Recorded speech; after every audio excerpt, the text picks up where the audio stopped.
বাংলায় স্বাগত জানাচ্ছি। এই মুহূর্তে আপনাদের সাথে আমি রয়েছি অঙ্কিতা। প্রথমেই আজ একটি গুরুত্বপূর্ণ খবর নিয়ে এই মুহূর্তে আমরা হাজির হয়েছে। যে বড় খবরটির দিকে প্রথমেই নজর রাখছি তা হচ্ছে হাতায় কতরে তিপ্রা মথার যে অমরণ অনশন চলছিল, সেই অনশনে প্রদ্যোৎ কিশোর দেববর্মন অর্থাৎ তিপ্রা মথার যিনি প্রতিষ্ঠাতা প্রদ্যোৎ কিশোর দেববর্মন তিনি ভাষণ দিচ্ছিলেন সেই জনসভায়।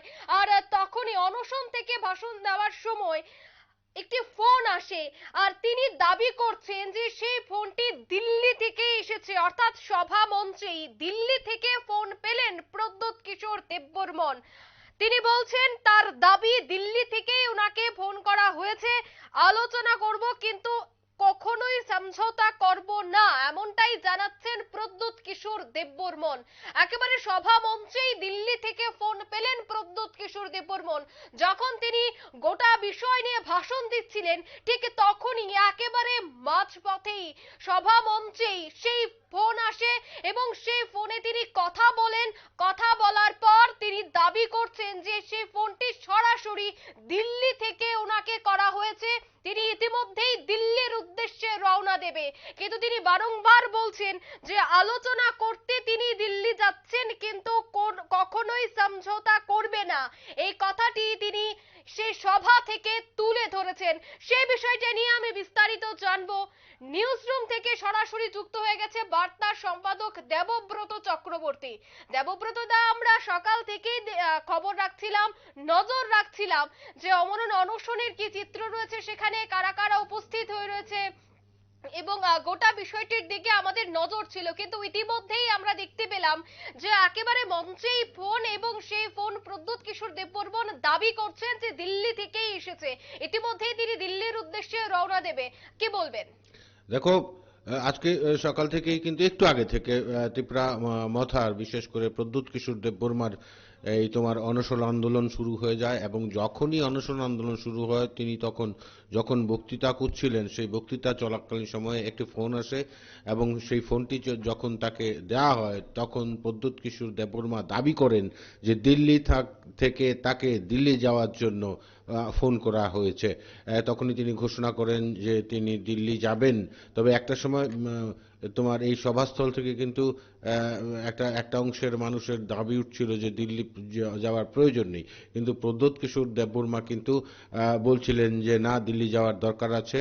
তবে এই ক্ষেত্রে যে বিষয়টা আমার মনে হয়েছে যে একটা ম্যাজিকের মতো হয়ে গেল, সব একটা যেন ম্যাজিক, এই ম্যাজিকের মতো কাজ হলো। তবে এই ম্যাজিক যদি হয়েই থাকে তবে এক্ষেত্রে আরও বলতে হয় যে এই মাত্র দু একদিন আগে দিল্লিতে গিয়ে তার দাবি দাওয়াগুলো কিন্তু প্রদ্যোৎ কিশোর দেববর্মা কেন্দ্রীয় নেতৃত্বের কাছে তুলে ধরেছিলেন, কিন্তু সেভাবে সেগুলো আমল পায়নি।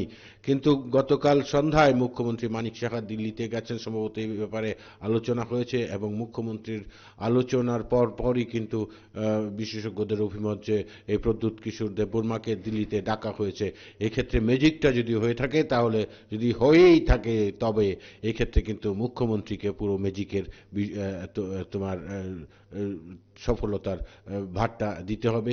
সুতরাং এক্ষেত্রে বলতে হয় যে মুখ্যমন্ত্রীর মাধ্যমে সম্ভবত আলোচনার ডাক পেলেন প্রদ্যোৎ কিশোর দেববর্মা। এখন দেখা যাক কি হয় পরবর্তীতে।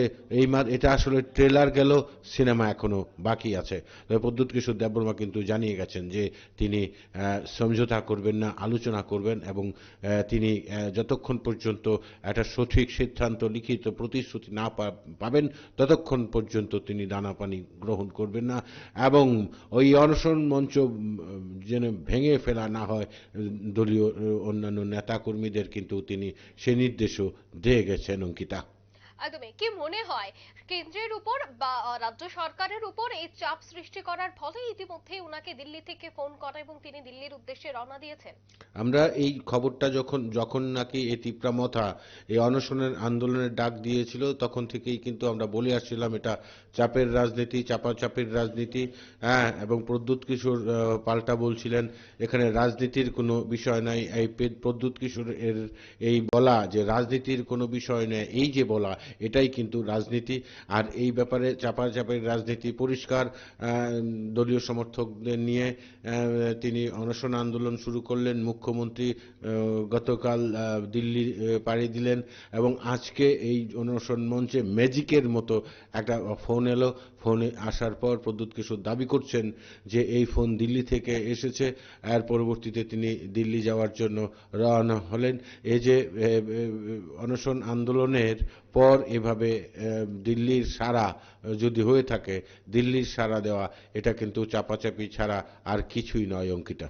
একদমই।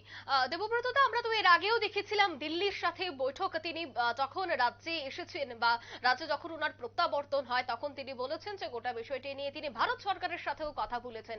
তারপর আজ পুনরায় দিল্লি থেকে ফোন করা হয়েছে এমনটাই তিনি দাবি করছেন। তবে আগেও তো কথা হয়েছিল দিল্লির সাথে, তবে তখন কোনো ধরনের সদুত্তর তিনি পাননি বলেই তিনি দাবি। তবে পুনরায় কেনই বা দিল্লি ওনাকে ফোন করছেন? আগেই তো গোটা বিষয়টি মিটমাট করা যেত। সেই বিষয়টাকে নিয়ে বা গোটা রাজনৈতিক মহল মনে করছেন যে এই যে ঘটনাগুলি ঘটছে, আগে একবার দিল্লির সাথে কথা, পুনরায় অনশনের পর একেবারে মাঝ মঞ্চেই আবারও ফোন, প্রত্যেকটা জিনিসকে কেন্দ্র করে রাজ্যের মানুষ বিভ্রান্তির শিকার হচ্ছে, কি বলবে? দেখো, আমি আগেই বলেছি এটা একটা ম্যাজিকের মতো হয়ে গেছে। যাই হোক, আমি এও বলেছি যদি কিছু হয়ে থাকে, প্রদ্যোৎ কিশোর দেববর্মা যা কিছু করতে পারেনি তা কিন্তু করে দেখালেন রাজ্যের মুখ্যমন্ত্রী মানিক সাহা। গতকাল তিনি সন্ধ্যায় দিল্লি পাড়ি দিয়েছেন এবং সম্ভবত কেন্দ্রীয় নেতাদের, কেন্দ্রীয় মন্ত্রীদের, ভারত সরকারকে বোঝাতে পেরেছেন এই মুহূর্তে এডিসিতে কি পরিস্থিতি রয়েছে। সুতরাং সেই ক্ষেত্রে কোনো একটা কাজ হয়েছে বলে মনে করা হচ্ছে। যদি পুরো যে চিত্রনাট্য, সেই চিত্রনাট্য যদি সঠিক সত্য হয় তাহলে কিন্তু এমন একটা আশা করা যায় যে এক্ষেত্রে মুখ্যমন্ত্রীর একটা জরুরি পদক্ষেপে এমন একটা বিষয় বর্তমানে এই পরিস্থিতি তৈরি হয়েছে। আমরা কিন্তু দেখেছি বারবার বিভিন্ন ক্ষেত্রে রাজ্যের মুখ্যমন্ত্রী মানিক সাহা কিন্তু ইতিমধ্যে বেশ কিছু এমন কাজ করেছেন যা সম্ভবত অন্যদের পক্ষে সম্ভব হতো না। তো আমি সেই দৃষ্টিকোণ থেকে বলবো, এই ত্রিপুরা মথা নেতৃত্বের কাছে দিল্লি যাওয়ার ফোন থেকে শুরু করে যদি হয়ে থাকে সেসব, তা কিন্তু পুরোটাই রাজ্যের মুখ্যমন্ত্রী মানিক সাহার প্রচেষ্টার সুফল। তবে কি মনে হয় রাজ্যে যেন শান্তি শৃঙ্খলা বজায় থাকে তার জন্যই কি পুনরায় দিল্লিতে ডাক? অবশ্যই শান্তি শৃঙ্খলার বিষয়টি তো অবশ্যই এক্ষেত্রে যথেষ্ট গুরুত্বপূর্ণ বিষয়। যদি শান্তি শৃঙ্খলা বিঘ্নিত হয় তবে কিন্তু পরিস্থিতি পাল্টে যেতে পারে। তবে মানুষ কিন্তু সচেতন এবং বর্তমান রাজ্য সরকারও যথেষ্ট সচেতন। বিশেষ করে যেন কোনো রকম অপ্রীতিকর ঘটনা না ঘটে এবং যেন কোনো অশান্তির পরিবেশ সৃষ্টি না হয়। ওই যেখানে এই অনশন আন্দোলন চলছে সেখানে কিন্তু কড়া তোমার আরক্ষা ব্যবস্থা করা হয়েছে। কোনো ধরনের অপ্রীতিকর ঘটনা রুখতে যথেষ্ট সক্রিয় তোমার আরক্ষা প্রশাসন অবশ্যই। তবে প্রদ্যুৎ কিশোর দেববর্মা কিন্তু বারবার বলেছেন, তিনি গান্ধীজির কথা বলেছেন যে তিনি শান্তিপূর্ণ এই অনশন আন্দোলন করবেন। এই পরিস্থিতিতে যে কথাটা বলতে হয়, যদি শান্তিতে সব মিটে যায় সব ভালো। একটা কথাই বলে, শেষ ভালো যার সব ভালো তার। একদমই। ধন্যবাদ দেবব্রত দা। ইতিমধ্যেই দিল্লির উদ্দেশ্যে রওনা দেবে প্রদ্যোৎ কিশোর দেববর্মন, এমনটাই খবর। একেবারে সভা মঞ্চেই দিল্লি থেকে ডাক পেয়েছেন প্রদ্যোৎ, এমনটাই তিনি দাবি করছেন। রীতিমতো সকাল থেকেই গোটা রাজ্যবাসী তাকিয়েছিল সেই জনসভা, সেই অনশন মঞ্চে। কি বলবেন প্রদ্যোৎ কিশোর দেববর্মন, প্রত্যেকটা বিষয়, প্রত্যেকটা উনার বক্তব্যের দিকে তাকিয়েছিল রাজ্যবাসী, গোটা রাজনৈতিক মহল। তারপর যখন দেখা যায় একেবারে মাঝ সভায় দিল্লি থেকে ফোন, এবং সেই ফোন দিল্লি থেকে করা হয়েছে এমনটাই দাবি করছেন প্রদ্যোৎ কিশোর দেববর্মন। তারপর আগামীতে কি পদক্ষেপ, কি আলোচনা হয়, কি সিদ্ধান্ত হয়, সেটার দিকেও কিন্তু এই মুহূর্তে রাজনৈতিক বিশ্লেষকরা একেবারে তাকিয়ে রয়েছে। শুধুমাত্র রাজনৈতিক বিশ্লেষক বলবো না, গোটা দেশ তাকিয়ে রয়েছে। একেবারে উত্তর পূর্বাঞ্চলের ছোট্ট রাজ্য ত্রিপুরা, কিন্তু ত্রিপুরায় প্রতিনিয়ত কিন্তু এই ধরনের ঘটনা এবং রাজনৈতিক পারদ ক্রমশ ঊর্ধ্বমুখী। এখন দেখার বিষয় যে আগামীতে কি আপডেট উঠে আসে এই দিল্লি সফরকে কেন্দ্র করে। নিয়ে নিয়েছে ছোট্ট একটি বিজ্ঞাপন বিরতির সঙ্গে থাকুন।